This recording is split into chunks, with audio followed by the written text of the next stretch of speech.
Elathur HPCLിലെ diesel ചോർച്ച ഇന്ധനം നിറയ്ക്കുന്നതിനിടയിൽ ഉണ്ടായ സെൻസർ ഗേജ് തകരാറ് മൂലമെന്ന് ജില്ലാ ദുരന്ത നിവാരണ വിഭാഗം. 1500 ലിറ്റർ ഇന്ധനമാണ് ചോർന്നത്. 800 മീറ്റർ മുതൽ 1 കിലോമീറ്റർ വരെ ചുറ്റളവിൽ മലിനീകരണം ഉണ്ടായതായി കണ്ടെത്തിയിട്ടുണ്ട്. റവന്യൂ, ആരോഗ്യ വിഭാഗം, മലിനീകരണ നിയന്ത്രണ ബോർഡ് ഉൾപ്പെടെയുള്ള 6 വിഭാഗങ്ങളെ ഉൾപ്പെടുത്തി രൂപീകരിച്ച ഉന്നതതല സമിതി സ്ഥിതിഗതികൾ വിലയിരുത്തുന്നതായി വനം വന്യജീവി വകുപ്പ് മന്ത്രി AK ശശീന്ദ്രൻ അറിയിച്ചു. വിവരങ്ങളുമായി ജോഷില ചേരുന്നുണ്ട്. Joshila, good morning. ഏറെ പ്രധാനപ്പെട്ട ഒരു വിഷയമാണ്. ഈ ചോർച്ച സംബന്ധിച്ച് കൂടുതൽ കാര്യങ്ങൾ പുറത്തേക്ക് വരുന്നു. എന്താണ് സംഭവിച്ചത് എന്നതാണ് വ്യക്തമാകുന്നത്. പ്രിയ, ഗുഡ് മോർണിംഗ്.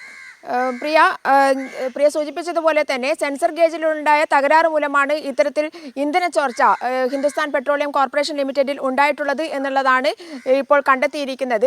ജില്ലാ ദുരന്ത നിവാരണ വിഭാഗമാണ് ഈ ഒരു കണ്ടെത്തൽ നടത്തിയിട്ടുള്ളത്. നേരത്തെ പറഞ്ഞിരുന്നത് ഓവർഫ്ലോ കാരണമാണ് ഇത്തരത്തിൽ ഒരു ഇന്ധന ചോർച്ച ഉണ്ടായത് എന്നുള്ളതാണ്. എന്നാൽ ഇത് വലിയ രീതിയിൽ ജനങ്ങളെ ബാധിക്കുന്ന ഒരു രീതിയിലേക്ക് മാറി എന്നുള്ളതാണ്. സമീപ പ്രദേശത്തെ, അതായത് 800 മീറ്റർ മുതൽ 1 കിലോമീറ്റർ വരെയുള്ള പ്രദേശങ്ങളിലേക്ക് ഈ ഇന്ധന ചോർച്ച ഉണ്ടായതുകൊണ്ട് തന്നെ വലിയ പ്രശ്നങ്ങൾ, ആരോഗ്യ പ്രശ്നങ്ങൾ ഉണ്ടായിട്ടുണ്ട്. ആരോഗ്യ വകുപ്പ് ഇതുമായി ബന്ധപ്പെട്ട് സർവേ നടത്തി 35 വീടുകളിൽ കയറി സർവേ നടത്തിയിട്ടുണ്ട്. ഇതിന്റെ റിപ്പോർട്ടും പുറത്തു വന്നു. വലിയ രീതിയിലുള്ള ശ്വാസതടസ്സം, അതുപോലെ തന്നെ ആളുകളെ ആരോഗ്യ പ്രശ്നങ്ങൾ ഗുരുതരമായി ബാധിക്കുന്നു ഇന്ധന ചോർച്ച മൂലം എന്നുള്ളതാണ് ഇപ്പോൾ ആരോഗ്യ വകുപ്പ് നൽകിയിരിക്കുന്ന റിപ്പോർട്ട്. ഇതൊക്കെ തന്നെ പരിഹരിക്കാനുള്ള, അവർക്കൊക്കെ തന്നെ പ്രാഥമികമായി ആരോഗ്യ പ്രശ്നങ്ങൾ പരിഹരിക്കാനുള്ള മറ്റ് ചികിത്സകളൊക്കെ തന്നെ നൽകിക്കഴിഞ്ഞു. ഇനിയും എന്തെങ്കിലും എത്രയും പെട്ടെന്ന് ആവശ്യമുണ്ടെങ്കിൽ പെട്ടെന്ന് അറിയിക്കണം എന്നുള്ള കാര്യവും വനം വന്യജീവി വകുപ്പ് മന്ത്രി AK ശശീന്ദ്രൻ അറിയിച്ചിട്ടുണ്ട്. മാത്രമല്ല, ജില്ലാ കലക്ടറുടെ നേതൃത്വത്തിൽ തന്നെയാണ് എല്ലാ കാര്യങ്ങളും കൃത്യമായി നടക്കുന്നത്.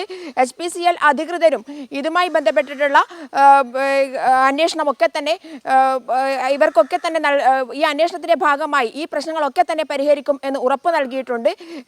അതിന്റെ അടിസ്ഥാനത്തിലാണ് ഇപ്പോൾ മുന്നോട്ട് പോയിക്കൊണ്ടിരിക്കുന്നത്. ഇന്നലെ വൈകുന്നേരം ബഹുജന പ്രക്ഷോഭം തന്നെ ഇവിടെയുള്ള നാട്ടുകാർ നടത്തുകയുണ്ടായി. കാരണം വലിയ തോതിലുള്ള ആരോഗ്യ പ്രശ്നങ്ങൾ ഗുരുതരമായി ബാധിക്കുന്ന അവസ്ഥയിലേക്ക് പോയപ്പോഴാണ് ഇത്തരത്തിൽ HPCL അധികൃതർ നേരത്തെ നൽകിയ ഉറപ്പുകളൊന്നും തന്നെ പാലിക്കുന്നില്ല. ആ ഉറപ്പുകൾ പാലിച്ചില്ലെങ്കിൽ ഇവിടെ നിന്നും ഈ HPCLന്റെ ഗോഡൌൺ അത് മാറ്റണം, പ്ലാന്റ് മാറ്റണം എന്നുള്ള ആവശ്യവുമായിട്ട് തന്നെയാണ് ബഹുജനങ്ങൾ മുന്നോട്ടേക്ക് വന്നിട്ടുള്ളത്. എന്തായാലും ആരോഗ്യ പ്രശ്നങ്ങളില്ലാതെ സംരക്ഷിക്കുന്നതും ഇനിയൊരു ഇന്ധന ചോർച്ചയോ അല്ലെങ്കിൽ ഇത്തരത്തിലുള്ള പ്രശ്നങ്ങളോ ഇല്ലാതെ നോക്കുന്നതിനുമുള്ള ഉറപ്പ് അധികൃതർ നൽകിയിട്ടുണ്ട്.